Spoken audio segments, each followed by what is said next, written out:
Teman-teman, salam untuk semua. Senang kembali bersama kalian. Pada dasarnya, hari ini kami berada di studio Aeronova bersama Kepala Perancang Instalasi Daya Bertipe Mikroturbin Andrei Veniaminovich Kostyukov. Andrei Veniaminovich, selamat datang. Selamat siang, hadirin yang terhormat. Ya, pada dasarnya hari ini kita akan berkenalan lebih rinci, berbincang tentang sejarah mikroturbin secara umum, apa itu, kapan muncul, di mana sekarang, dan apa yang akan datang. Kita akan lebih mengenal Andrei Veniaminovich.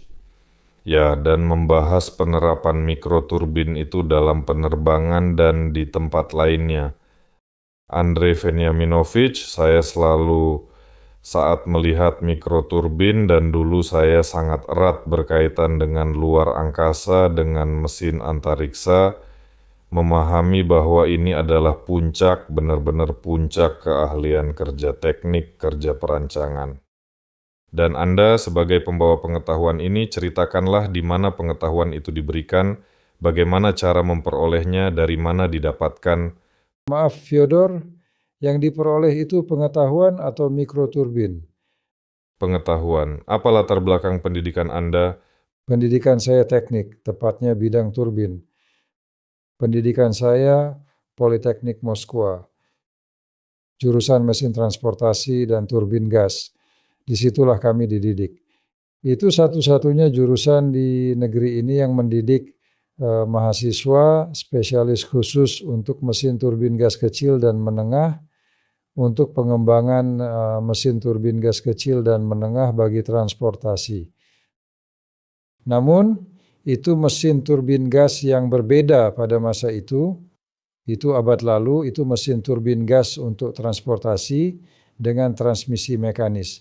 Di situ belum ada generator listrik berputaran tinggi yang sudah ada saat ini. Itu mesin turbin gas yang jauh lebih rumit, namun tetap menunjukkan hasil yang sangat luar biasa dan baik ketika dipasang pada berbagai jenis transportasi darat. Mesin yang sekarang berdiri di belakang Anda itu, apakah salah satu dari mesin semacam itu? Di mana ia digunakan?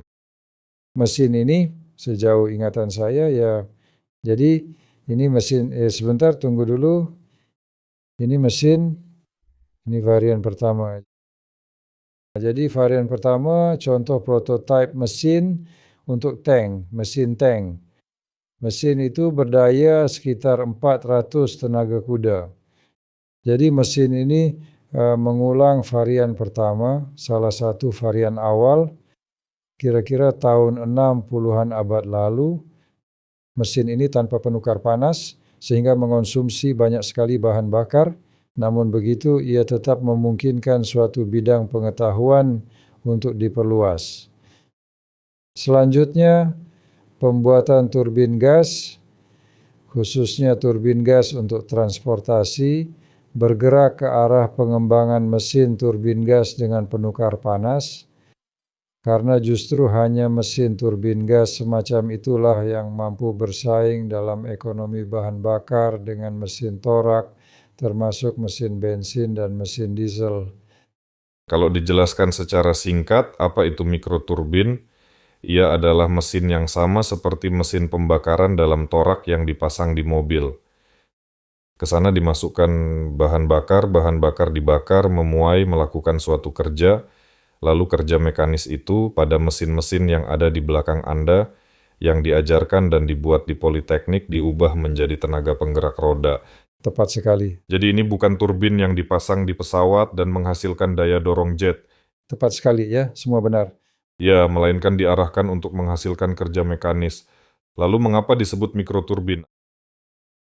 Mikro, soal nama itu cukup banyak orang yang mendengarnya merasa heran.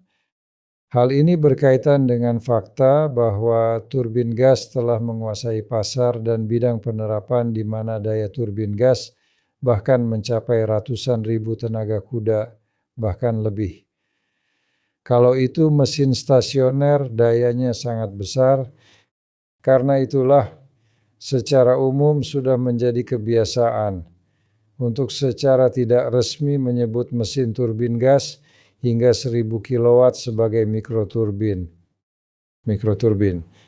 Ya, sebab apalah artinya 1000 kilowatt dibandingkan 100.000 kilowatt? Itu sama sekali tidak berarti, hanya semacam daya mikro. Itu yang pertama. Tanpa ragu, hal itu penting, tetapi juga penting bahwa mikroturbin ini tidak lagi memutar roda mobil, tidak melakukan suatu gerakan, tidak memutar roda mobil, melainkan memutar generator listrik berputaran tinggi. Jadi peralihan ini, penerapan mikroturbin, yaitu mesin turbin gas kecil, terjadi sekitar akhir tahun 90-an abad lalu.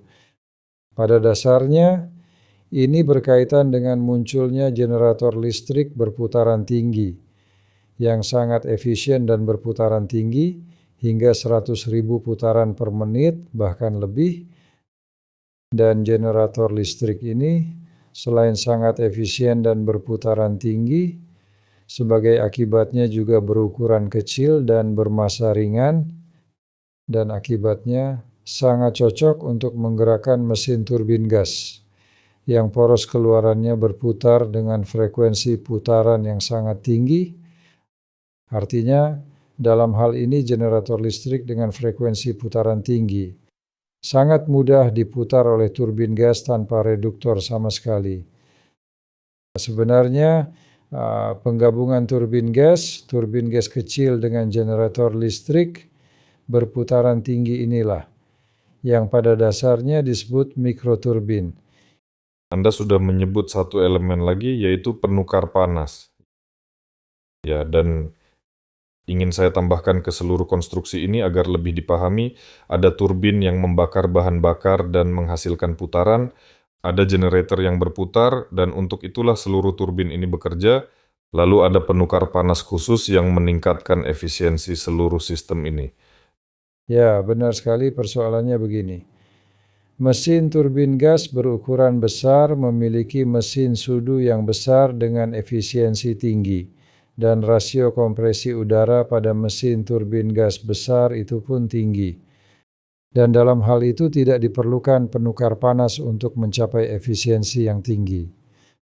Penukar panas justru diperlukan untuk memperoleh efisiensi tinggi pada mesin turbin gas berdaya kecil. Pada daya kecil, rasio kompresi udara dalam mikroturbin itu rendah, dan jika dibuat tinggi, mesin sudunya akan sangat kecil. Dalam hal ini kompresor yang memampatkan udara, dan akibatnya semua ini akan memiliki efisiensi yang sangat rendah. Untuk mengompensasi efisiensi rendah mesin sudu kecil dan efisiensi rendah mikroturbin berdimensi kecil inilah dipikirkan untuk memasang penukar panas. Apa yang dilakukan penukar panas? Penukar panas mengambil panas dari gas buang, yaitu gas buang ditiupkan melewati penukar panas ini, dan ia memanaskan penukar panas tersebut.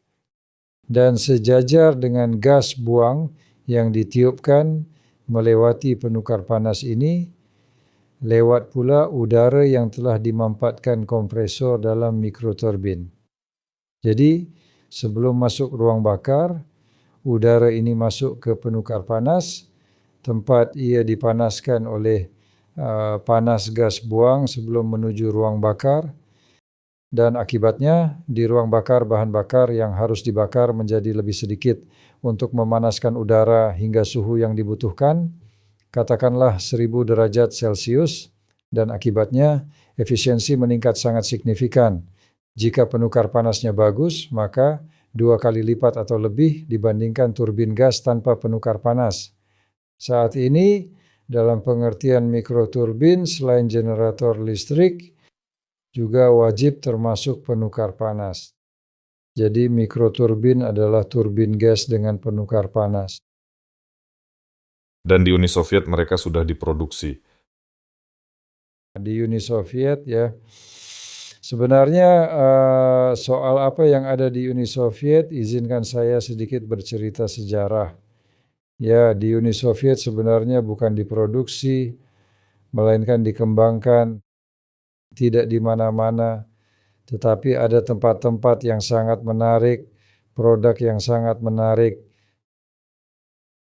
dilakukan penelitian yang sangat menarik, khususnya sejak tahun 60-an abad lalu di Uni Soviet, orang berupaya menciptakan mesin turbin gas untuk transportasi, terutama untuk truk, untuk kendaraan militer, kendaraan pengangkut personel lapis baja beroda 8, dan sebagainya.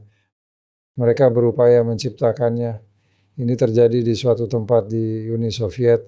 Ini berlangsung dinami. Saya khawatir keliru di 4 atau di 3 tempat.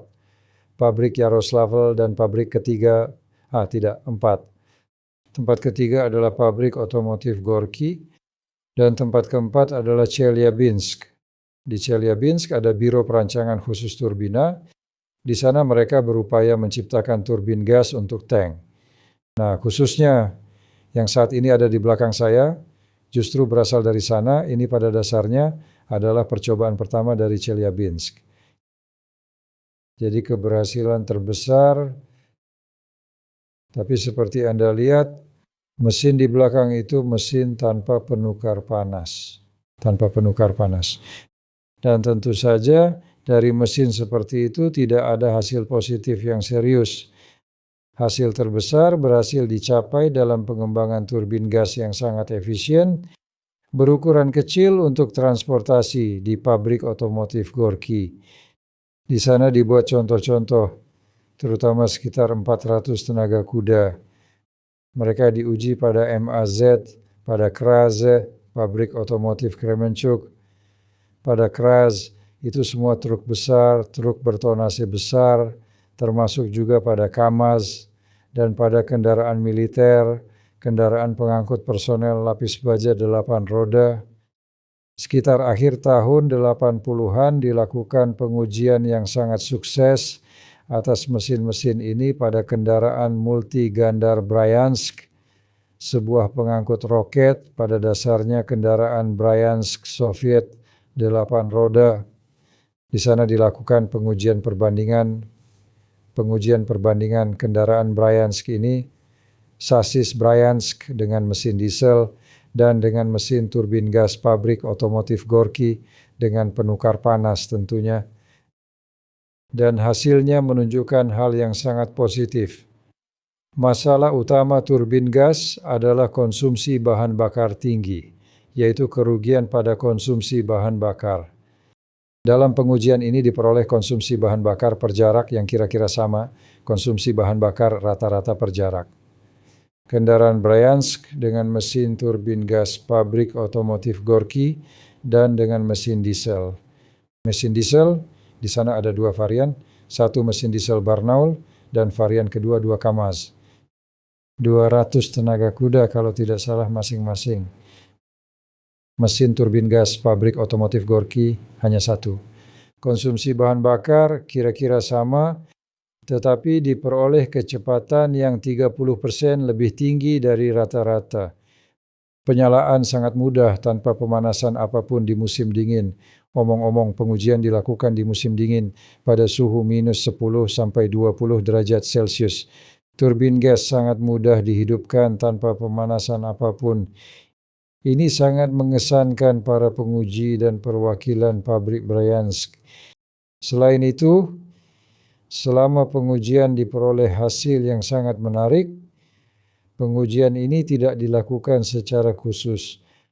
Hasil itu diperoleh secara kebetulan, tepatnya sasis pabrik Bryansk, 8 roda dengan mesin diesel, terjebak dalam salju setinggi 1 meter, dan sasis dengan mesin diesel itu ditarik keluar dari salju setinggi 1 meter oleh sasis yang sama, tetapi sudah dengan mesin turbin gas.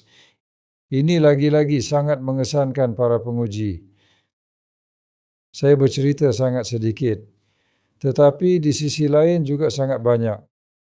Masalahnya hanya perestroika yang menyusul pada dasarnya mengakhiri pengembangan ini, karena kementerian kami, pemerintah kami berhenti membiayai apapun pengembangan baru, padahal sebenarnya semuanya sudah hampir jadi. Dan sebenarnya saat itu ada badan pusat, yaitu Komite Sentral Partai Komunis Uni Soviet. Bahkan di tingkat Komite Sentral Partai Komunis Uni Soviet, diambil keputusan untuk membawa mesin-mesin Gorki ini hingga ke produksi industri. Namun saya ulangi, perestroika pada tahun 90-an menghabisi semuanya, seluruh tema turbin gas. Sejujurnya, bukan hanya tema turbin gas, melainkan banyak sekali tema menarik lain yang dikembangkan dan diteliti di Uni Soviet. Betapa baiknya masih ada para ahli yang kini dapat menghidupkan kembali semua ini dengan menguasai pengetahuan masa lalu dan perkakas masa kini. Bisakah Anda sedikit membuka rahasianya? Bagi Anda ini kan urusan keluarga, menekuni mikroturbin. Ya, pada dasarnya ya, Anda benar sekali. Jadi di pabrik otomotif Gorki, kepala perancang yang di bawah kepemimpinannya mesin-mesin turbin gas diciptakan adalah ayah saya, Veniamin Matveyevich Kostyukov. Karena kehendak takdir saya meneruskan tongkat estafet itu, khususnya meskipun terjadi keruntuhan pekerjaan penelitian dan pekerjaan secara umum yang terjadi di Uni Soviet. Hasil-hasil pekerjaan ini, gambar teknik, penelitian, hasil penelitian, laporan, bahkan contoh-contoh mesin turbin gas itu sendiri, semuanya berhasil dipindahkan ke Universitas Politeknik Moskwa, ke jurusan mesin transportasi dan turbin gas, yang beberapa waktu kemudian saya menjadi ketuanya. Selanjutnya, bersama jurusan itu, kami berupaya sekuat tenaga mempertahankan dan mengembangkan tema ini. Sebenarnya pada dasarnya hal itu berhasil. Sekitar awal tahun 2000-an, pabrik Salyut mulai menaruh minat pada mesin-mesin kami, dan di jurusan itu ditempatkan sebuah divisi dari pabrik Salyut, pabrik penerbangan Salyut, untuk memulai pekerjaan modernisasi mendalam atas mesin-mesin turbin gas pabrik otomotif Gorki. Pada dasarnya, hal ini menopang jurusan, memungkinkan pekerjaan dilanjutkan, dan yang terpenting, mewariskan pengetahuan perancangan mesin turbin gas kepada sangat banyak mahasiswa. Khususnya, hingga hari ini turbin gas, instalasi turbin gas atau instalasi mikroturbin yang dirancang di Aeronova, pada dasarnya juga dirancang oleh para lulusan jurusan mesin transportasi dan turbin gas. Sepertinya agregat ini cukup rumit, dan seharusnya ada biro perancangan besar yang menggarapnya.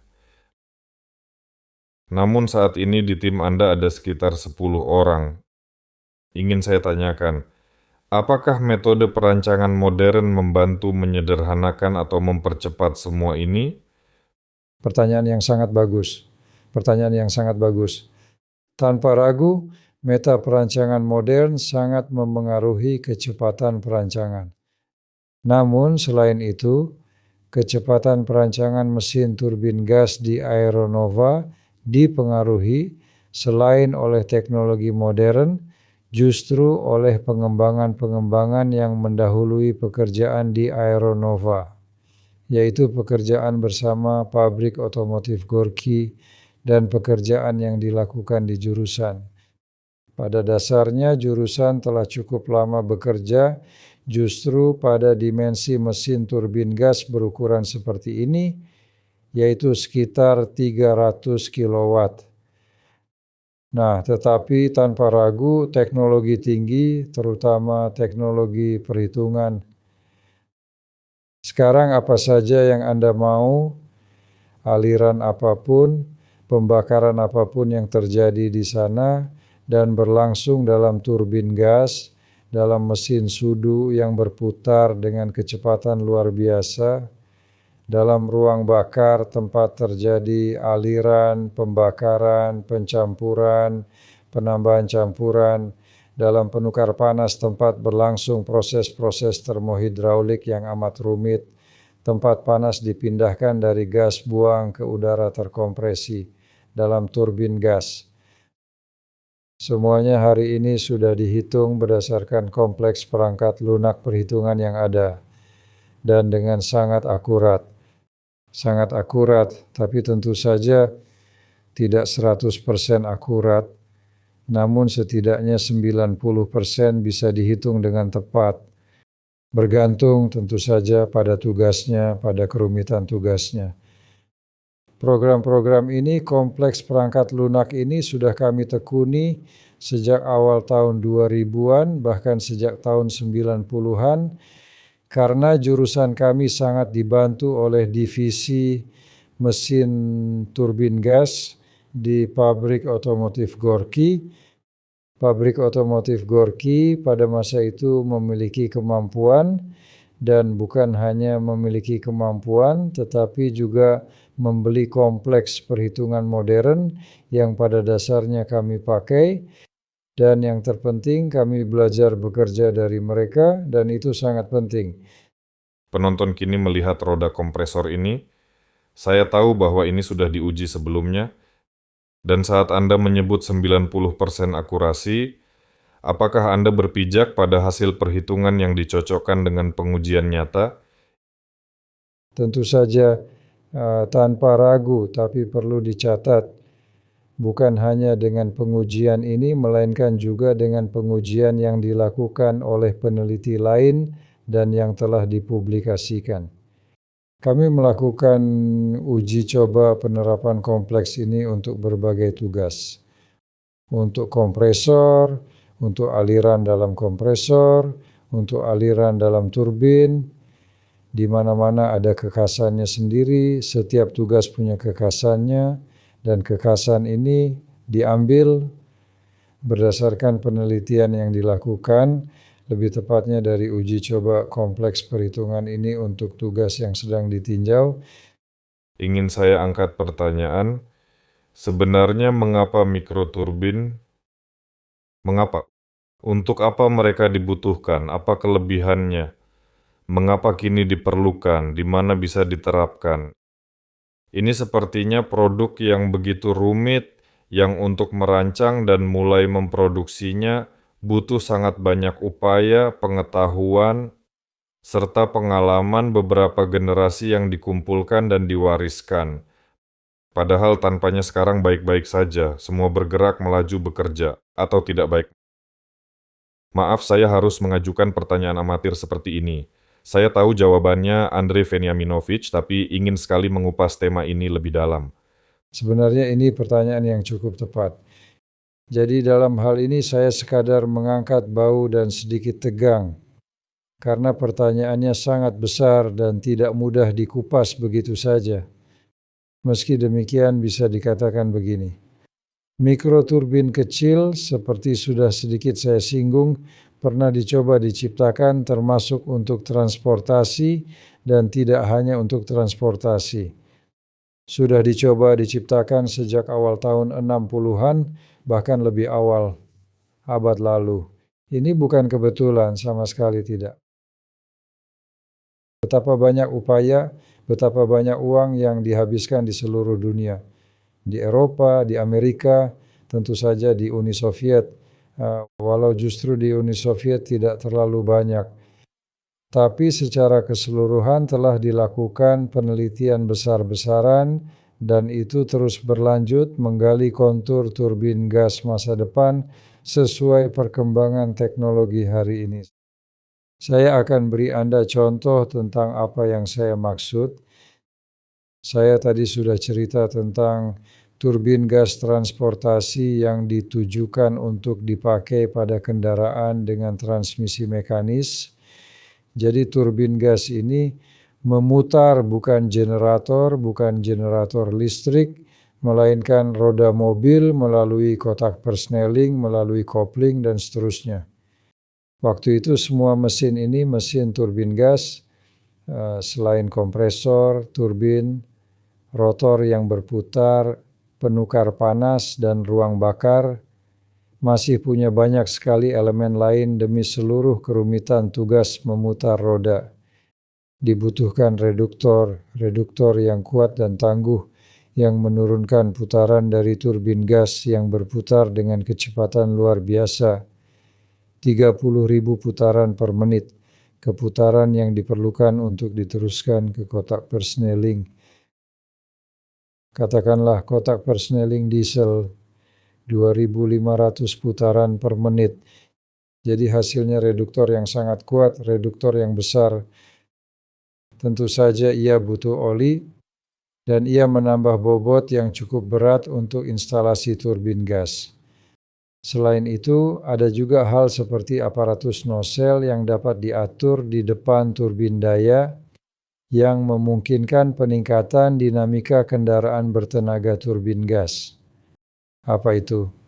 Aparatus yang bisa berputar, aparatus nosel. Ini adalah sudut diam yang dapat diputar, yang mengarahkan aliran pada sudut yang diperlukan ke turbin gas. Dan karena ini aparatus nosel yang bisa berputar, ia dapat mengubah arah itu. Ia bisa mempercepat turbin gas, bisa mengerem turbin gas, dan bisa mulai memutar turbin gas itu ke arah sebaliknya. Ini tentu saja memungkinkan dinamika turbin gas transportasi membaik secara signifikan, tetapi sekaligus membuat turbin gas ini jauh lebih rumit, lebih berat, lebih mahal. Nah, pada masa itu turbin gas dibandingkan mesin pembakaran dalam torak. Karena sebab-sebab yang disebutkan tadi agak lebih rumit, jauh lebih rumit dibandingkan mesin pembakaran dalam torak. Sekarang ini kita punya rotor berputaran tinggi yang berputar, yang memutar, generator berputaran tinggi, dan tidak ada lagi reduktor besar, tidak ada lagi aparatus nosel pemandu yang dapat berputar. Semua itu tidak ada. Jadi berkat perkembangan teknologi, lebih tepatnya perkembangan generator berputaran tinggi, kita mendapatkan turbin gas yang sederhana, disederhanakan, jauh lebih sederhana, yaitu mikroturbin, mesin turbin gas berdaya kecil. Sekarang ini turbin gas semacam itu sesuai ketersediaan teknologi masa kini. Tadi saya sudah bicara soal generator, memungkinkan instalasi turbin gas ini disederhanakan secara signifikan, diperbaiki, ditingkatkan parameternya, keefektifannya, efisiensinya, dikurangi bobot dan dimensinya, dan ia menjadi sangat menarik sekarang ini bagi sejumlah pengguna. Contohnya mikroturbin Amerika, mereka mencoba memasangnya pada transportasi, pada bus, pada transportasi air, pada bus listrik troli, dan termasuk memakainya sebagai instalasi daya untuk menghasilkan listrik dan panas murah bagi rumah, pemukiman, supermarket, dan seterusnya. Jadi penerapannya menjadi sangat luas untuk ini dan itu. Terciptalah instalasi mikroturbin serbaguna yang tentu saja sangat menarik, bisa dipakai di sini, di sana, dan di mana-mana. Hasilnya pasar yang cukup besar. Tapi selain itu turbin gas menarik karena sifatnya yang sudah terkenal, yaitu kemampuan multi bahan bakar. Ia mudah bekerja dengan hampir segala yang bisa terbakar. Ini gas, alkohol, bahan bakar minyak bumi, minyak tanah, bensin, bahan bakar diesel. Dengan minyak bakar ia juga bisa bekerja. Tapi di sini ada beberapa kesulitan. Dalam hal ini ia tidak akan bekerja efektif. Suhu maksimum harus diturunkan. Kalau tidak sudu turbin gas akan cepat rusak, akan terkorosi. Persyaratan soal aspek lingkungan. Sejauh yang saya pahami, persyaratan modern tentang aspek lingkungan gas buang setidaknya juga menempatkan mikroturbin. Betul sekali ya, tanpa ragu. Sekarang ini sebagaimana diketahui, sebenarnya proses-proses ini sudah berjalan di suatu titik mulai sekitar tahun 80-an dan bahkan sedikit lebih awal. Aspek lingkungan.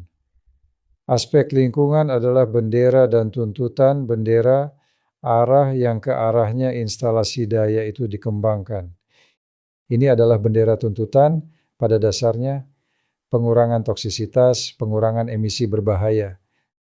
Saat ini hal ini sudah sangat dikenal, tuntutan-tuntutan ini mencapai besaran yang luar biasa, dan lebih dari itu, kini menuntut bukan hanya ketiadaan emisi oksida nitrogen, oksida karbon, tetapi juga termasuk dilarang atau setidaknya ke arah itulah langkahnya menuju melarang sepenuhnya emisi bukan hanya oksida karbon tetapi juga termasuk karbon dioksida. Dalam hal ini yang diminta adalah membuat instalasi daya yang tidak mengeluarkan karbon, yang seperti diketahui berkaitan dengan iklim. Karena suhu pembakaran yang berbeda dari mesin torak, pada mikroturbin bisa diciptakan kondisi sedemikian rupa sehingga oksida berbahaya itu tidak akan terbentuk. Ya, turbin gas unggul karena di dalamnya emisi berbahaya bisa dikurangi, dan emisi itu dikurangi tanpa perangkat tambahan apapun yang biasa dipasang di saluran keluar mesin torak yang dikenal, mesin bensin, mesin diesel. Pada turbin gas tidak perlu melakukan itu sama sekali, perangkat tambahan tidak diperlukan. Ia mengeluarkan oksida nitrogen yang sangat sedikit. Ini berkaitan dengan fakta bahwa pada ruang bakar modern, suhu maksimumnya tidak melebihi 1500 derajat Celcius.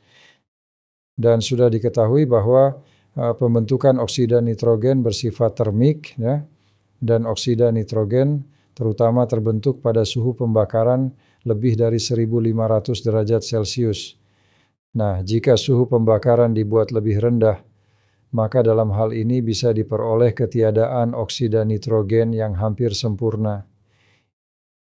Ini bisa dilakukan pada turbin gas, tetapi sama sekali mustahil dilakukan pada mesin torak. Nah, karena itu turbin gas secara potensial pada dasarnya memiliki keramahan lingkungan yang tak tercapai oleh mesin torak.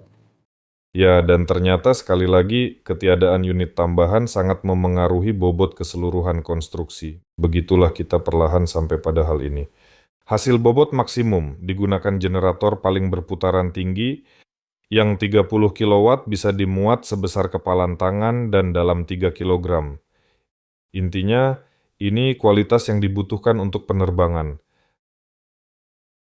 Dan seluruh tren elektroavasi modern kemungkinan besar secara hakiki mengerucut justru pada mikroturbin yang menghasilkan listrik di kapal, lalu digunakan oleh motor listrik sekali lagi yang modern dan berefisiensi tinggi untuk memutar baling-baling yang itulah pada dasarnya yang kami kerjakan di sini. Andrei Veniaminovich Kostyukov menciptakan mikroturbin berdaya keluaran listrik 300 kW dengan latar belakang yang sangat besar di pundaknya, baik milik sendiri maupun dinasti Kostyukov yang menciptakan seluruh hal ini. Dan mikroturbin yang kini kami hasilkan ini, ia akan digunakan pertama-tama pada kapal udara. Inilah yang kami kerjakan di perusahaan Aeronova. Sebagai gambaran, ada misalnya instalasi daya diesel berdaya keluaran listrik 300 kW. Dan ini ada mikroturbin kami berdaya keluaran listrik 300 kW. Pada efisiensi dan ekonomi bahan bakar yang sebanding sama, kita bisa membandingkan bobot kedua instalasi ini. Bobot turbin gas, mesin diesel tentu saja jauh lebih rendah dalam hal massa. Jauh lebih besar massanya dibandingkan turbin gas. Bahkan seandainya turbin gas diperberat dengan penukar panas dan memiliki efisiensi mesin yang mendekati mesin diesel, sekalipun dalam kasus itu mesin diesel tetap kalah jauh dari segi bobot dibandingkan mesin turbin gas dengan penukar panas. Ini disebut turbin gas regeneratif. Ini saya sampaikan untuk berjaga-jaga karena ya pada dasarnya sudah jelas. Nah, jadi sampai satu tingkat besaran. Ya, tentu bukan satu tingkat besaran ya, tapi berlipat-lipat, kira-kira berlipat.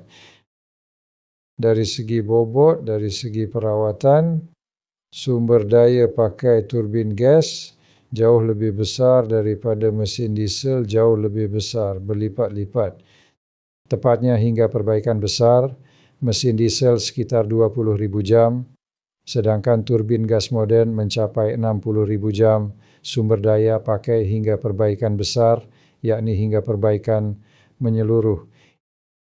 Ini penting dari sudut pandang biaya operasional dan perbandingan penggunaan turbin gas dengan instalasi daya diesel.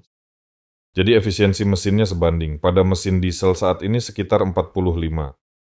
42? Pada daya sebesar itu sekitar 40%. Lalu mikroturbin yang sedang kita kembangkan secara spesifik sekarang, efisiensinya sedikit lebih kecil kan? Ya, turbin gas kami untuk sementara sedikit lebih kecil.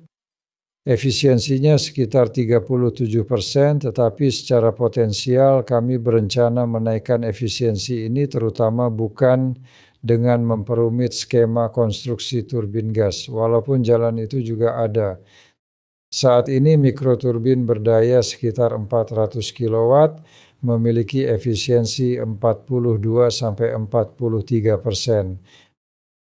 Mikroturbin semacam itu ada di dunia, tetapi lebih rumit, yakni memiliki skema konstruksi dua poros yang kompleks. Ada pula elemen tambahan dalam turbin gas seperti itu, dan hal itu agak kurang cocok untuk penggunaan transportasi kami, terutama penggunaan di udara. Kami bahkan boleh sedikit kalah dalam efisiensi mesin, tetapi salah satu persyaratan utama kami adalah bobot dan dimensi, namun terutama bobot tentu saja. Karena itu dalam hal ini kami pasti akan memenangkan persaingan melawan mesin diesel dengan turbin gas kami, mikroturbin berdaya 300 kW. Lalu soal suaranya, soal kebisingannya. Kita semua terbiasa membayangkan turbin sebagai sesuatu yang terpasang di pesawat, yang bahkan untuk melintas di dekatnya saja mustahil. Ia mendesing, berisik, dan bahkan saat berada di dalam pesawat ketika ia jauh di luar dan kita di dalam, tetap saja bising. Nah, mikroturbin ini kan produk yang berbeda. Bagaimana dengan tingkat kebisingannya? Ceritakanlah. Ya, tentu ini satu lagi sifat positif bukan dari mesin turbin gas, melainkan justru dari mikroturbin yang memiliki penukar panas dalam skema konstruksinya.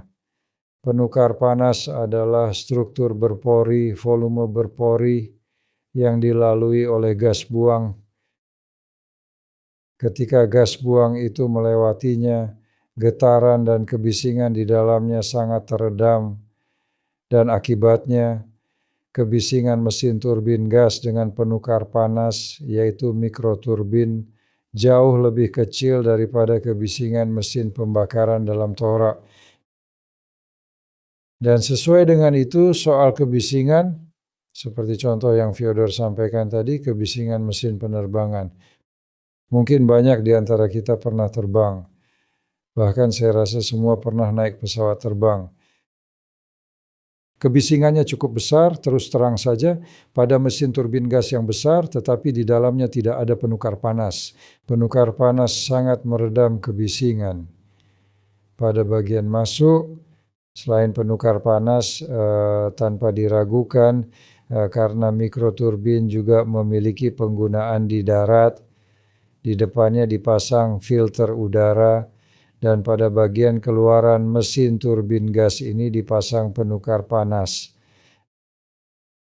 Dan kedua elemen berpori ini, filter udara di bagian masuk dan penukar panas di bagian keluar, berbeda dari mesin penerbangan yang tidak punya filter udara di masuk maupun penukar panas, menghasilkan kebisingan yang jauh lebih kecil. Sebenarnya hanya desis yang cukup pelan, kebisingan berfrekuensi tinggi pada turbin gas. Kebisingan ini sudah dikenal mudah diredam.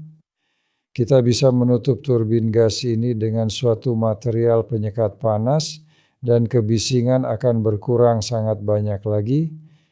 Kita bisa menutup turbin gas ini dengan sangat serius karena rumah turbin gas tidak perlu didinginkan, berbeda dari mesin pembakaran dalam torak. Tentu saja ketika kita menutup turbin gas ini dengan matras peredam suara, kita juga menyekat panasnya. Tetapi bagi turbin gas itu tidak masalah karena rumah luarnya tidak didinginkan, berbeda dari mesin pembakaran dalam torak. Karena itu secara keseluruhan turbin gas bukan hanya lebih kecil kebisingannya daripada mesin pembakaran dalam torak, tetapi juga punya potensi. Bila diinginkan, kebisingan ini bisa dikurangi lagi sangat banyak pada mobil. Pada mobil misalnya dari pabrik otomotif Gorky yang sama itu, tingkat kebisingan saat berada di dalam kabin sebanding dengan mesin pembakaran dalam torak Jauh lebih kecil. Pengemudi selama pengujian mobil bermesin turbin gas hanya mengeluhkan satu hal. Setelah beberapa waktu dia mulai mengantuk. Dia tidak perlu memindah persneling saat berkendara karena turbin gas 2 poros punya momen puntir yang luar biasa. Dia tinggal menginjak pedal gas dan turbin gas pun melaju dan mobil melaju naik bukit, turun bukit, tidak masalah. Tidak perlu memindah persneling. Persneling hanya dipindah oleh pengemudi dalam satu hal saja, yaitu saat awal berangkat. Lalu dia begitu saja lupa bahwa persneling perlu dipindah. Perpindahan persneling dalam hal ini hanya berpengaruh pada satu hal, yaitu konsumsi bahan bakar, sedangkan pada dinamika mobil sama sekali tidak. Tetapi pengemudi tentu saja tidak selalu mengkhawatirkan konsumsi bahan bakar. Dia hanya khawatir agar mobil melaju dengan kecepatan yang diperlukan dan menanjak ke bukit, lalu menurun ke bawah bukit. Untuk melakukan proses ini cukup digunakan pedal saja, tidak perlu memindah apapun. Jadi pada dasarnya kotak persneling otomatis tanpa kotak persneling otomatis. Dari segi kebisingan, seperti sudah saya katakan, kebisingan turbin gas sangat kecil, sudah kecil. Tetapi ketika dipasang di bawah kap mobil, kebisingan ini berkurang lagi sangat banyak dan menimbulkan efek mengantuk pada pengemudi. Mungkin begitu. Anda tadi menyinggung soal kotak persneling tanpa kotak persneling, dan pasti muncul pertanyaan wajar. Apakah efisiensinya benar-benar sebagus itu pada semua frekuensi, pada semua putaran, pada semua beban, atau saat beban muncul atau menghilang? Pertanyaan yang jelas, benar-benar gamblang. Misalnya pada mesin diesel efisiensinya hingga 50%, dan saat daya turun 50%, efisiensinya hampir tidak menurun.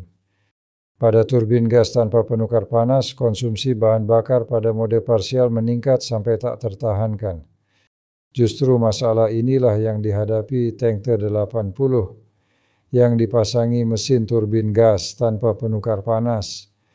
Mesin ini memberi tank sifat-sifat luar biasa, yaitu dinamika berkat bobot dan ukurannya yang kecil, serta penggantian yang cukup mudah, tak perlu mendatangkan derek untuk mengeluarkan turbin gas itu dari sana.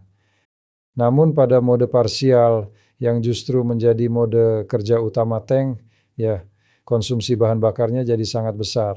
Tapi bagi tank hal itu tidak selalu penting. Penerapan ini bahkan sampai hari ini tetap dianggap menjanjikan.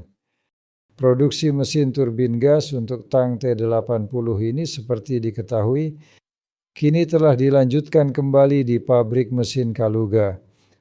Mesin dengan penukar panas pada mode parsial punya konsumsi bahan bakar yang cukup layak, dan tak ada lagi keborosan seperti pada turbin gas berskema paling sederhana tanpa penukar panas. Selain itu, pemasangan generator listrik pada turbin gas serta pengaturan tambahan generator listrik ini memungkinkan turbin gas bekerja dengan efisiensi tinggi pula pada mode parsial, pada beban parsial. Ini saya ulangi, ada 2 sebab. Pertama, pemasangan penukar panas. Sebab kedua, pemasangan generator listrik. Jadi poros turbin tidak kita hubungkan dengan roda mobil, melainkan dengan generator listrik dan kita atur, yaitu ada pengaturan tambahan, dan semua ini membuat masalah konsumsi besar pada mode parsial mikroturbin sebagian besar teratasi. Yang ingin ditekankan adalah bobot rendah, kebisingan kecil, jumlah komponen yang bahkan lebih sedikit dibandingkan mesin pembakaran dalam torak, jauh lebih sedikit, efisiensi bahan bakar yang memadai, nilai kalor yang besar.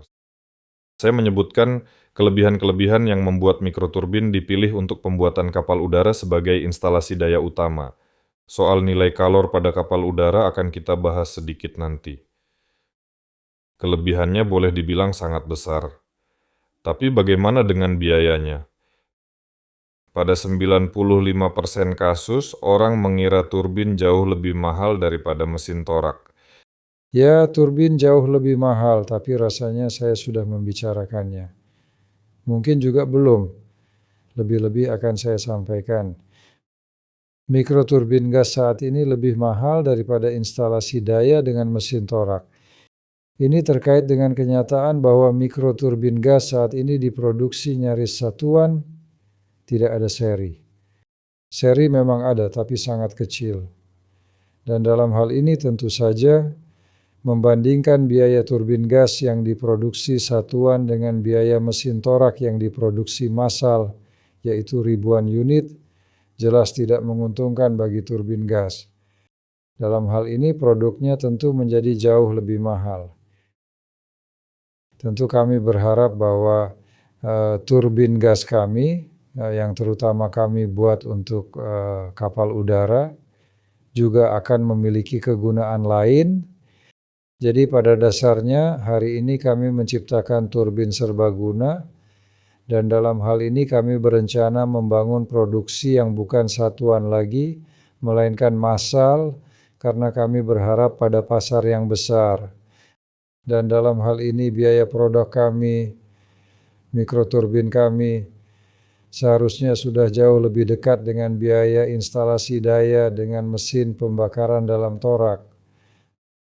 Sekadar tambahan, biaya turbin gas rumit yang memutar roda pada mobil sudah dihitung dan diperhitungkan berkali-kali oleh institut riset yang sangat kuat sejak tahun 80-an.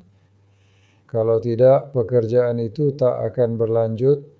Penelitian dan upaya memasang turbin gas pada transportasi akan dihentikan seandainya ada rasio biaya yang begitu negatif, termasuk antara turbin gas dan mesin pembakaran dalam torak.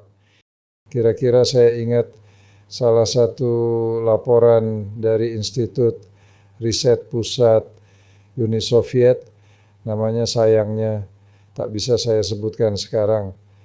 Tetapi laporan itu saya ingat dengan sangat baik, dan di kemudian hari laporan itu menjadi acuan semua produsen mikroturbin yang mencoba membuat mikroturbin untuk transportasi di Uni Soviet.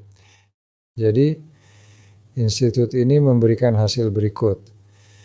Pada produksi yang sebanding antara turbin gas rumit dengan mesin pembakaran dalam torak, khususnya dengan mesin diesel, turbin gas justru dikembangkan untuk menggantikan mesin diesel karena ia memakai bahan bakar diesel yang murah. Diperkirakan mesin turbin gas yang rumit itu akan sekitar 10% lebih mahal pada produksi yang sebanding dibandingkan mesin diesel. Saya ulangi, saat ini kami berencana memperluas pasar penggunaan instalasi daya kami secara signifikan, dan sebagai akibatnya membangun produksi massal instalasi daya serbaguna kami. Ya, saya juga ingin sedikit bercerita. Kami kan berkomunikasi dengan banyak pemain di industri ini, dan baru-baru ini sekali lagi kami berinteraksi dengan rekan-rekan dari Tiongkok. Mereka mendapat tugas, katakanlah dari pihak yang merencanakan kemajuan teknis untuk masa depan, membuat turbin dengan daya yang sama untuk penerbangan listrik. Mereka memakai turbin Eropa, sedikit memodifikasinya, dan turbin mereka berporos ganda.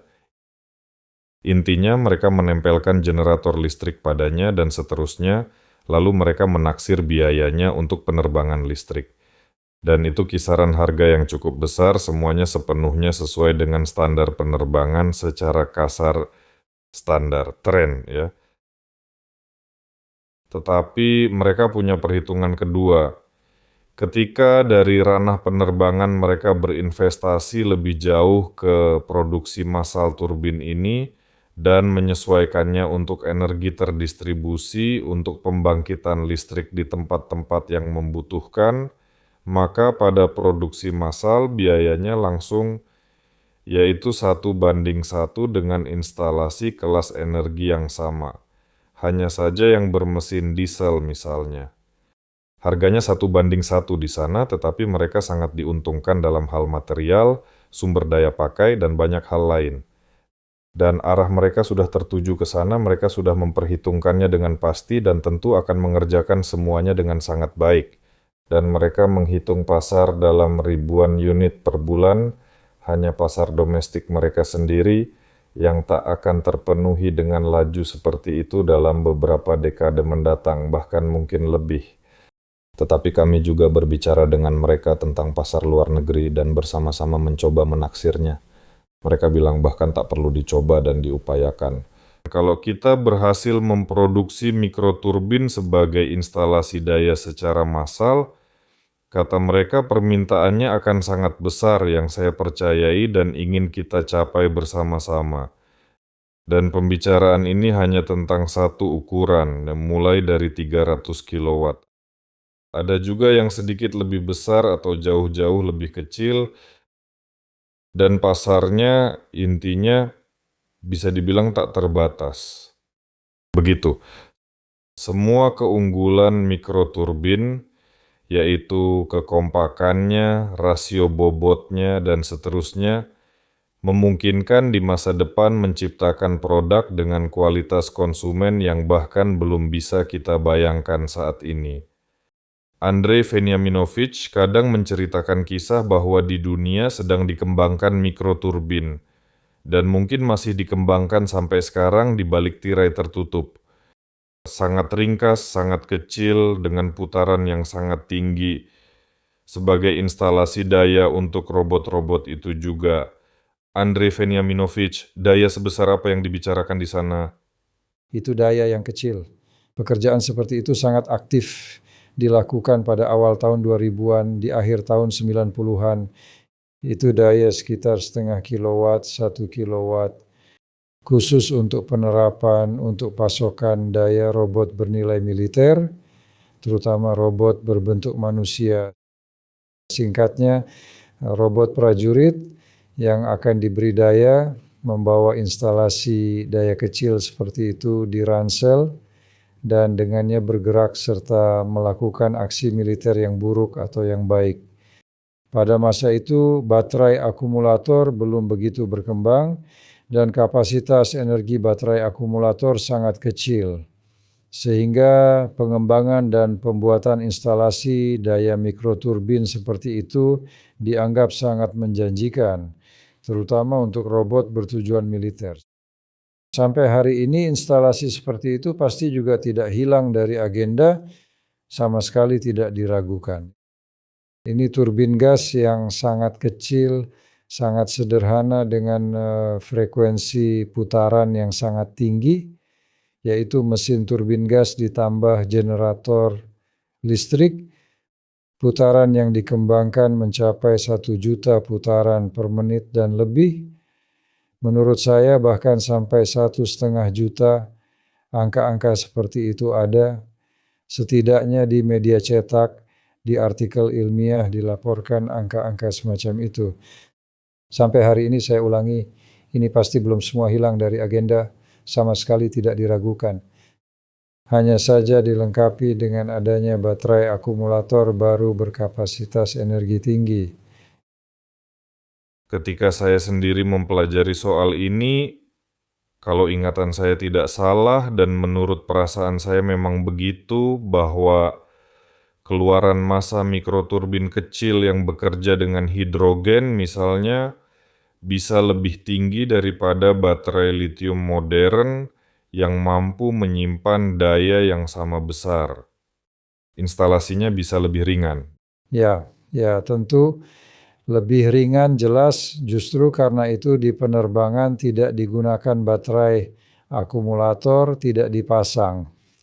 Memang ada upaya seperti itu, baru-baru ini hal itu dilaporkan. Pada umumnya di penerbangan kecil digunakan instalasi daya, turbin atau berbasis mesin torak. Sampai hari ini mereka tetap unggul dari segi massa, dari segi kapasitas energi dibandingkan baterai akumulator modern. Dan ya, ingin juga sedikit membahas tentang pasar. Sebenarnya perlu bercerita tentang kapal udara. Kita kan membangun kapal udara. Kita punya 2 mikroturbin masing-masing 300 kilowatt. Sudah pada wahana kita berikutnya, yaitu Nova 8 yang 8.000 meter kubik. Mereka di sana sudah harus terpasang, bekerja penuh, menghasilkan listrik, memutar baling-baling, kapal udara terbang. Makin besar kapal udara, makin banyak mikroturbin. Daya kemungkinan tidak akan bertambah, paling banyak sampai 400 kilowatt. Hanya jumlahnya saja yang akan bertambah. Kami membangun kapal udara. Mau lihat cara terbangnya? Pindai kode QR, daftar dan datanglah. Di Vos Crescens kami menerbangkan yang kecil, masih listrik tanpa mikroturbin. Tapi mikroturbin benar-benar kisah yang sangat menarik. Banyak hal ingin saya ceritakan dan jelaskan. Intinya, ini tidak hanya dipakai di penerbangan. Saya tahu sekarang ada tren besar di Tiongkok dan bukan hanya di Tiongkok soal mobil hibrida. Mobil listrik memang hebat dan keren, tapi yang lebih teruji kini adalah hibrida seri, di mana sesuatu menghasilkan listrik, ada baterai penyangga kecil, dan ada motor listrik yang memakai listrik itu untuk memutar roda. Mobilnya bergerak, dan kini kisah ini sudah terbukti baik. Dan saya tahu pasti Tiongkok berencana mengganti mesin pembakaran dalam torak itu dengan turbin. Di Rusia bahkan ada aliran seperti itu. Sangat banyak permintaan soal kisah ini,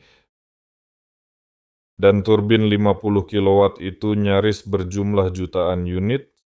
Semua berharap menguasai pasar ini juga. Ya, pada dasarnya transportasi saat ini dielektrifikasi dengan sangat pesat, yakni beralih ke transmisi listrik dengan baterai akumulator. Namun karena sejumlah alasan, baterai akumulator ini terus, dan bukan hanya terus, bahkan diupayakan sekuat tenaga untuk dilengkapi yang disebut perluas jangkauan. Pada hakikatnya, dalam kasus ini kita memperoleh instalasi daya hibrida. Namun, mobil dengan perluas jangkauan, yakni dengan pembangkit listrik kecil, membuat pengemudi mobil listrik merasa jauh lebih percaya diri.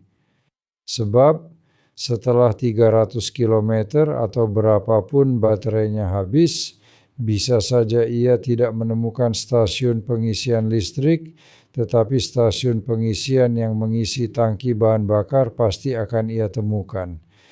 Karena itu, setidaknya untuk saat ini, pembuatan mobil listrik dipadukan dengan upaya intensif memasang instalasi daya tambahan, pembangkit listrik tambahan, yakni perluas jangkauan. Ya, perluas jangkauan dalam wujud mikroturbin dibanding wujud torak akan punya keunggulan besar, kelebihan besar. Ini terkait terutama dengan bobot, dengan ukuran, tetapi tak diragukan juga dengan kebisingan. Ya, Anda tidak ingin mendapat kebisingan tambahan. Pada mobil listrik, Anda tidak ingin kebisingan tambahan dari instalasi daya berbasis mesin torak, tidak ingin getaran tambahan ya. Instalasi daya dengan mesin torak ini akan bergetar. Mesin turbin gas sama sekali tidak bergetar saat bekerja. Getaran dan vibrasi itu adalah kebisingan dan semuanya akan diteruskan ke bodi mobil. Sedangkan pada turbin gas semua itu tidak ada. Selain itu turbin gas bersifat multi bahan bakar dan bisa memakai bahan bakar apapun. Dan yang terpenting bahan bakar murah, misalnya gas propana butana, tanpa masalah. Mesin diesel sama sekali tidak bisa memakai propana butana. Di sini turbin gas jelas tampak jauh lebih unggul untuk penerapan ini. Kemampuan multi bahan bakar, bobot, efisiensi cukup tinggi, sumber daya pakai besar, bobot kecil, sumber daya pakai besar, aspek lingkungan lagi, tidak ada bau apapun, tidak ada apapun pada gas buang. Mikroturbin tidak akan menimbulkan masalah-masalah ini, berbeda dengan mesin torak. Karena itu, di seluruh dunia pekerjaan pengembangan perluas jangkauan bertipe mikroturbin dilakukan secara aktif. Kami juga punya pengembangan ini, mikroturbin 50 kW, 30 kW. Kami sudah menggarap arah ini sejak di Universitas Politeknik Moskwa, bahkan dikerjakan bersama Universitas Tsinghua dari Tiongkok. Hanya saja karena ini tetaplah lingkungan universitas, pekerjaannya tidak sampai ke tahap pembuatan perangkat keras. Kami merancang instalasi daya ini, merancang masing-masing elemennya. Sebagian elemen tak hanya kami rancang, tapi juga kami uji, khususnya penukar panas. Penukar panas kami istimewa. Ia memberi derajat regenerasi yang sangat tinggi dengan ukuran dan bobot yang kecil. Sebenarnya, pekerjaan ini berjudul mikroturbin dengan derajat regenerasi sangat tinggi, yakni dengan efisiensi penukar panas yang sangat tinggi. Kami membuat dan menguji penukar panas ini, membuat dan menguji ruang bakar, yaitu ruang bakar beracun rendah. Ia menunjukkan hasil yang sangat baik. Di sini sebenarnya sudah dibuat fondasi yang sangat serius. Ke depan kami juga berencana menggarap arah ini lebih lanjut, namun perlu dicatat di sini bahwa justru ukuran kecil dan daya kecil membuka peluang untuk mencoba memakai keramik suhu tinggi pada mikroturbin semacam ini. Ini akan meningkatkan efisiensi, mengurangi ukuran dan bobot mikroturbin, dan kami juga menggarap arah ini bersama perusahaan-perusahaan yang menangani pengembangan keramik suhu tinggi, baik pengembangan maupun penelitian. Mungkin begitu. Saya rasa bagian ini sudah saya paparkan. Yang berbahan keramik bukan hanya roda tahan panas, tapi juga cukup banyak ragam komponen lainnya. Dan seperti diketahui, keramik jauh lebih sederhana, lebih ringan daripada baja, serta banyak hal menarik lainnya.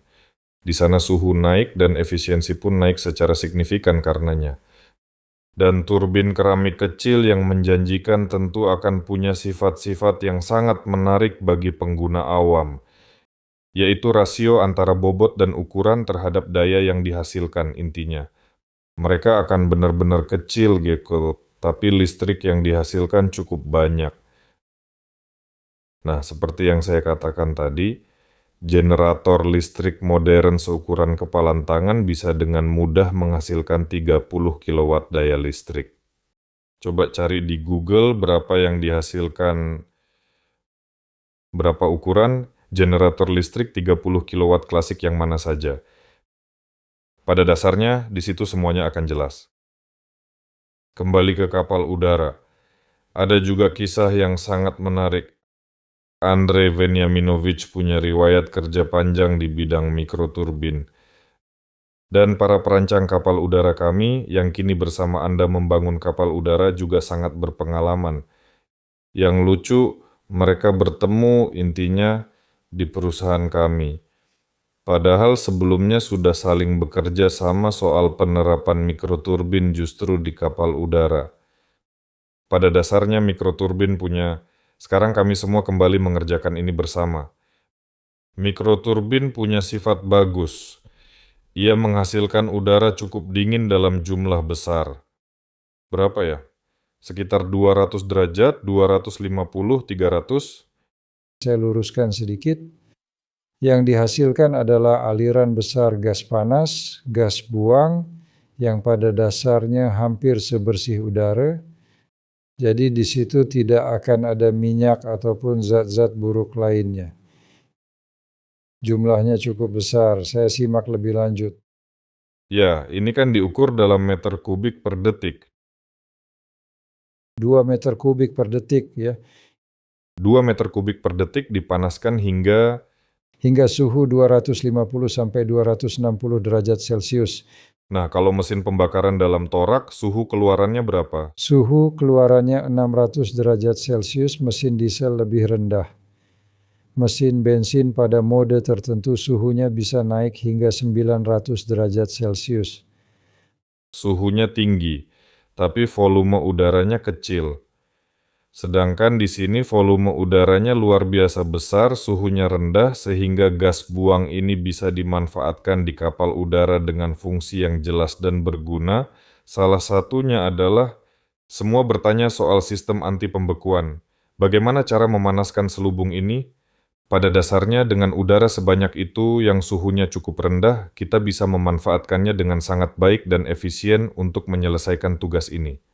Kalau udara ini terlalu panas, ia harus didinginkan lagi atau semacamnya, sebab intinya material kapal udara tidak mampu menahan suhu setinggi itu. Sedangkan di sini suhu gas buangnya cukup rendah. Itu salah satu sistemnya. Yang lebih penting, walau pembekuan juga sangat penting, adalah sistem pengubahan daya apung. Dengan memanaskan, saya tak akan sebut angka pasti sekarang, tapi cukup 2 instalasi 300 kW ini untuk volume misalnya 8.000 meter kubik. Dan cukup intinya memindahkan katup dan mengalirkan udara hangat ini ke tempat yang dibutuhkan. Dan menambah misalnya gaya angkat kapal udara sekitar 30% dengan mudah. Nah, sistem pengubahan daya apung pada kapal udara, misalnya tipe klasik, adalah salah satu pertanyaan pelik seperti itu. Kalau ini kapal udara kargo pengangkut barang yang harus melepaskan muatannya, kemana ia akan menyalurkan daya apung berlebih itu? Dan metodenya akan selalu dikombinasikan, tidak hanya dengan memanaskan gas pengangkat lalu mendinginkannya. Tetapi tugas ini juga akan diselesaikan dengan metode tambahan. Nah, penyelesai utama tugas ini justru adalah nilai kalor dari turbin. Jadi, secara kasar kita meningkatkan efisiensi totalnya dengan memanfaatkan panas itu sesuai peruntukannya. Dan kita pasti tidak akan kedinginan kalau dengan kapal udara kita terbang ke tempat yang dingin. Silakan Andrei Veniaminovic, singkat saja. Saya rasa kita sudah cukup lama duduk. Mungkin orang-orang sudah lelah dengan cerita kami yang semoga menarik. Pada dasarnya mari kita lihat sekilas. Sebenarnya sampai tahap mana pekerjaan mikroturbin yang kita buat ini sekarang? Pekerjaan apa yang sudah dilakukan dan apa yang masih harus dikerjakan? Pekerjaan pada mikroturbin kami telah memasuki tahap pembuatan. Hingga hari ini kami sudah membuat komponen utama turbokompresor, mesin sudu, kompresor, turbin, dudukan rotor, dan tentu saja poros. Kami merencanakan bahwa komponen-komponen ini akan tersedia dalam beberapa bulan. Tentu saja, produksi komponen lain juga telah dimulai. Ruang bakar, penukar panas. Meski untuk penukar panas, pekerjaannya masih memerlukan penciptaan teknologi pembuatan yang di Rusia hingga kini tidak ada dan tidak pernah ada. Penciptaan teknologi penukar panas diam, kompak, dengan keampuhan tinggi, dengan efisiensi tinggi, teknologi itu harus kami ciptakan sendiri. Nah, dalam rencana kami, penukar panas ini, selagi komponen lain dibuat, kami akan menciptakan teknologi perancangan dan pembuatan penukar panas, lalu membuatnya. Ini bukan lagi soal beberapa bulan, melainkan agak lebih lama.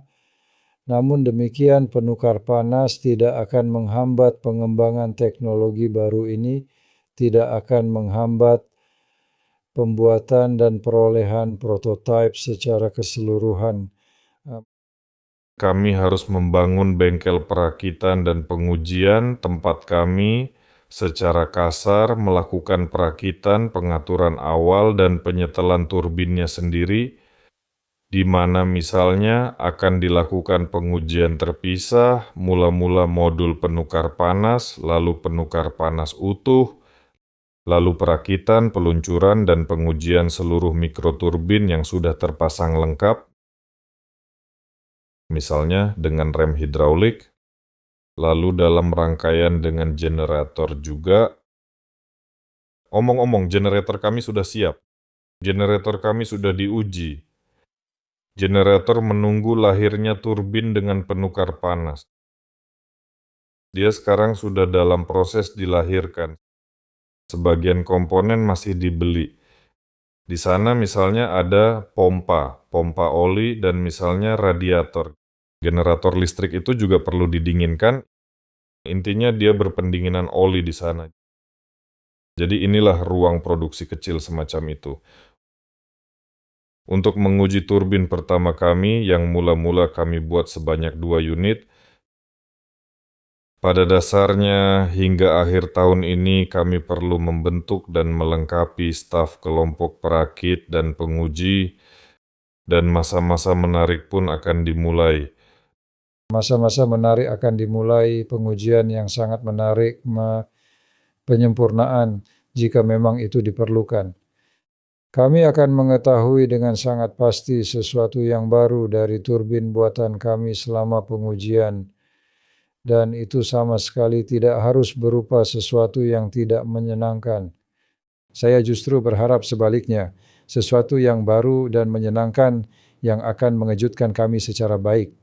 Tetapi pekerjaan besar masih ada di depan, dan sebenarnya selain melakukan pengujian dan membuat instalasi eksperimental, di sini tidak ada masalah, tidak akan ada yang memakan waktu lama. Saat ini kami sangat aktif memikirkan dan mencari ruang, memikirkan proses persiapan produksi, di mana, bagaimana, kapan kami akan mulai membangun ini. Persiapan produksi, pembuatan seri mesin mikroturbin 300 kW. Dan soal seri, apa yang ingin disampaikan? Secara keseluruhan, sejak awal saya akan mengulanginya sekarang. Banyak yang sudah mendengar, untuk turbin dipilih strategi untuk tidak mengembangkan produk dengan jumlah variabel, tak diketahui yang tak terhingga, yang super modern, dengan teknologi luar biasa, konstruksi bertahu cara apapun dan sebagainya, melainkan justru merancang contoh pertama yang dengan kemungkinan sangat besar akan menyala, bekerja, dan menunjukkan semua parameter serta karakteristik yang ditanamkan padanya pada tahap pengembangan. Dan parameter itu sejak awal ditanamkan sedemikian rupa, sehingga instalasi daya inilah yang dapat diterapkan tidak hanya pada kapal udara yang kami rancang. Dan yang kami rancang adalah mesin 8.000 meter kubik dengan daya angkut 3-4 ton, dan jangkauan terbang juga 3-4 ribu kilometer. Pada dasarnya ini mesin yang andal untuk kerja nyata. Kami sekarang sudah kira-kira memahami bahwa untuk memenuhi kebutuhan hanya 2, katakanlah 3 pemain besar hanya di dalam negeri kami saja, akan diperlukan 100 mesin ini, yang berarti beberapa ratus mikroturbin. Kami secara sederhana akan mampu secara kasar menyerap permintaan itu untuk kami sendiri. Namun justru dalam bentuk ini, dalam koridor daya ini pun, turbin ini memiliki pasar yang cukup besar. Andrei Veniaminovich mengatakan bahwa ini seperti transportasi air. Khususnya untuk Rusia, ini transportasi sungai. Misalnya, ini kendaraan beroda kargo besar. Sejauh yang saya pahami, kendaraan tambang membutuhkan mikroturbin serupa. Ini sistem energi terdistribusi. Ini lokomotif listrik. Transportasi kereta api, juga transportasi kereta api.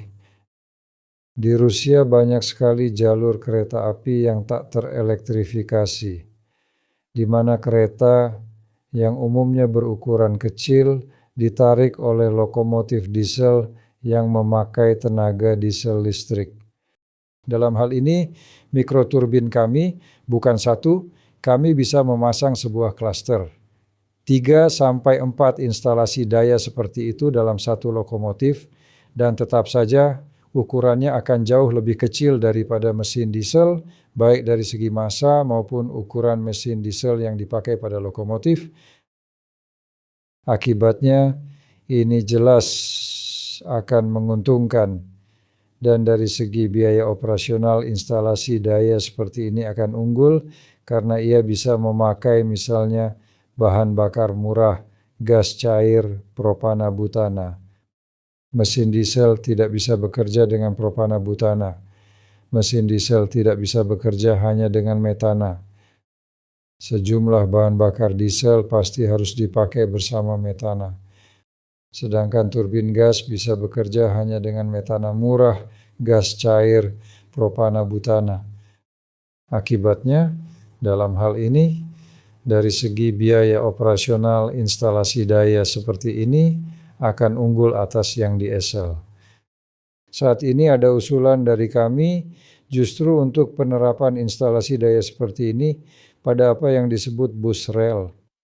Tapi ini pada dasarnya sama dengan yang tadi saya ceritakan. Ini kereta kecil yang dipakai pada jalur tak terelektrifikasi kami. Dan di sini turbin kami jelas sekali akan punya keunggulan serius dibandingkan kereta diesel yang ada. Selain itu, tanpa ragu kami sudah membahasnya, ini transportasi terelektrifikasi, dan di sini bahkan mikroturbin 300 kW bisa dipakai sebagai perluas jangkauan jika instalasi mikroturbin dipasang pada truk yang sangat besar dan bertenaga dengan transmisi listrik. Truk semacam itu dikembangkan dan dirancang dalam bentuk startup di Amerika Serikat. Kami bahkan ditawari ikut serta dalam startup seperti itu, tapi sayangnya, atau mungkin bukan sayangnya, namun bagaimanapun perang di Ukraina dimulai, dan dalam hal ini semua kontak dengan Amerika Serikat serta kerja sama potensial pun ditutup. Nah, pada dasarnya dalam arti tertentu mungkin ini justru baik. Setidaknya hasil pengembangan kami tidak akan lari ke Amerika Serikat. Ia akan tetap di Rusia. Tapi ini membebani kami dengan semacam beban tanggung jawab tambahan untuk mewujudkan pengembangan ini dalam bentuk nyata. Begitu. Yang tentu saja kami berupaya keras lakukan, dan saya yakin keberhasilan sama sekali tak jauh lagi. Mustahil punya segalanya tanpa berbuat, untuk itu harus jadi, meski segalanya mungkin terjadi.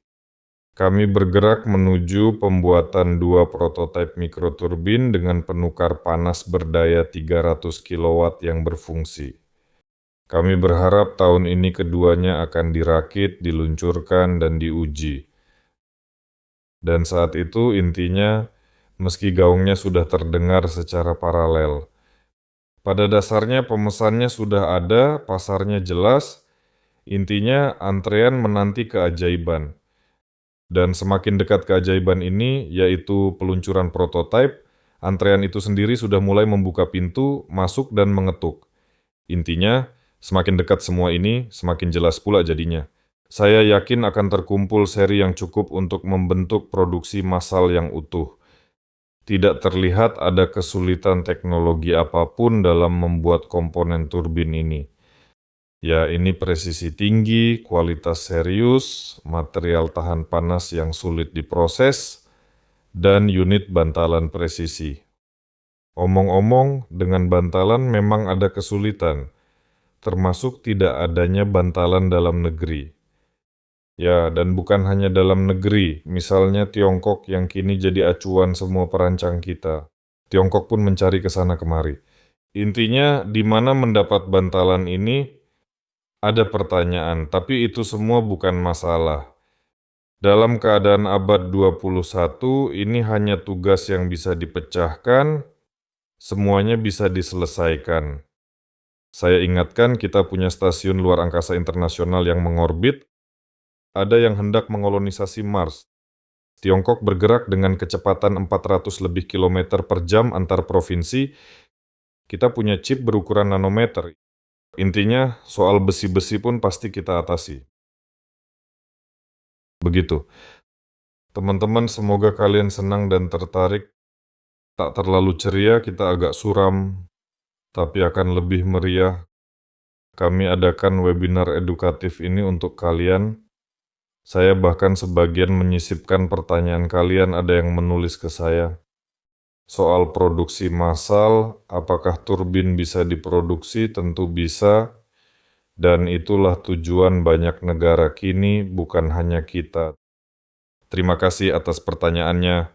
Terima kasih sudah bergabung dan menonton. Terima kasih Andrei Veniaminovich Kostyukov karena kau ada dan menggerakkan proses ini.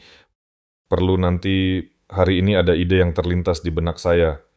Sebentar lagi, kita punya orang-orang terkenal seperti Glushko, pencipta mesin roket. Inilah orang-orang yang menorehkan nama mereka dalam sejarah. Dan mikroturbin ini sama sekali tidak lebih sederhana daripada mesin roket itu. Dan jerih payah yang dilakukan Andrei Veniaminovich menciptakan turbin ini dengan tenang bisa disejajarkan dengan nama-nama besar itu. Apalagi mikroturbin yang dipasang ke dalam kapal udara. Andrei Veniaminovich, ya begitulah tentu saja dengan sangat rendah hati tetapi sedang menorehkan sejarah. Jadi teman-teman, mari kita hormati orang-orang yang mampu melakukan perbuatan seperti itu. Bila memungkinkan, mari bergabung dan membantu. Pada dasarnya, ikuti terus proyek ini, tunggu saat kami meluncurkannya. Dan kami pada gilirannya akan meliput, menampilkan, dan menceritakan semua ini. Dan sekali lagi saya ulangi, jika Anda ingin datang dan mengenal kami lebih dekat, ada kode QR di siaran tadi. Di Voskresensk, di pusat penerbangan kami ada 2 kapal udara kecil, sepenuhnya elektrik. Satu klasik, satu lagi aerodinamis yang disebut hibrida.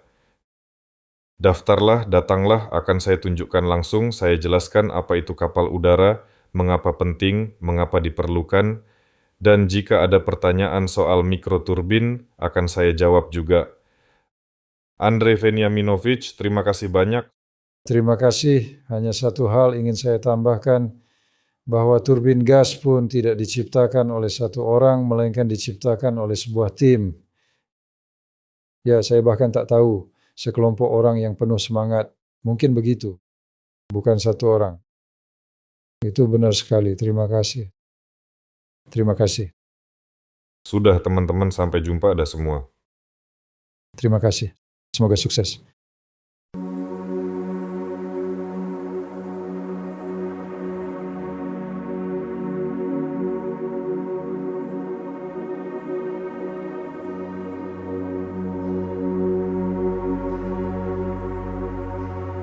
Aeronova mengembangkan lini pesawat berbagai kelas, dari platform tak berawak ringan hingga kapal udara berat untuk logistik kompleks, guna menunjukkan kemampuan dan efektivitasnya di dunia modern.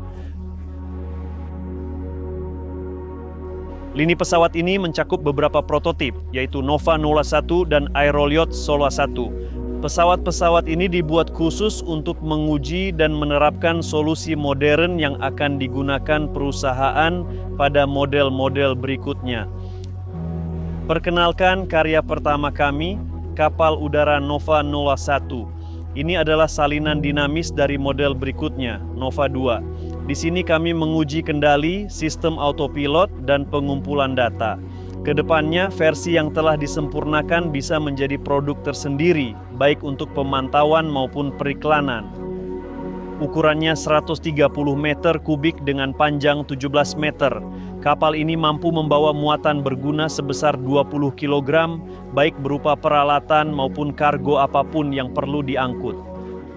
Modifikasi mendatang dari pesawat ini dapat menjadi produk komersial tersendiri sebagai platform iklan atau sarana pemantauan dan pengawasan. Aerolyot 01 adalah versi hibrida kami dengan karakteristik aerodinamis yang ditingkatkan.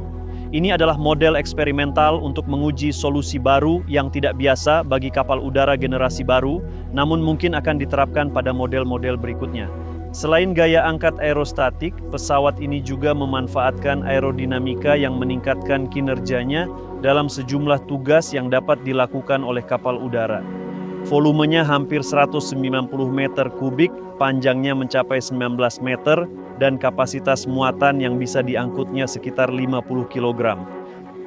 Lini pesawat ini juga akan mencakup kapal udara Nova 2 yang bervolume 2000 meter kubik dan mampu mengangkut 500 kg sejauh 500 km.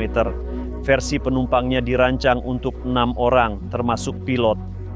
Berikutnya adalah kapal udara Nova 8 bervolume 8000 meter kubik. Pesawat ini sudah mampu mengangkut 19 penumpang atau 4 ton muatan dengan jangkauan hingga 3000 km. Lini pesawat ini ditutup oleh kapal udara Nova 35 yang merupakan kelas berbeda dengan badan kaku. Ini akan menjadi pesawat badan kaku pertama dan terkecil yang direncanakan perusahaan untuk diproduksi. Pesawat ini mampu mengangkat minimal 15 ton dan mengangkut kargo sejauh ribuan kilometer. Lini pesawat ini akan memenuhi kebutuhan yang sangat besar di pasar logistik dan pengangkutan kargo yang terbentuk saat ini.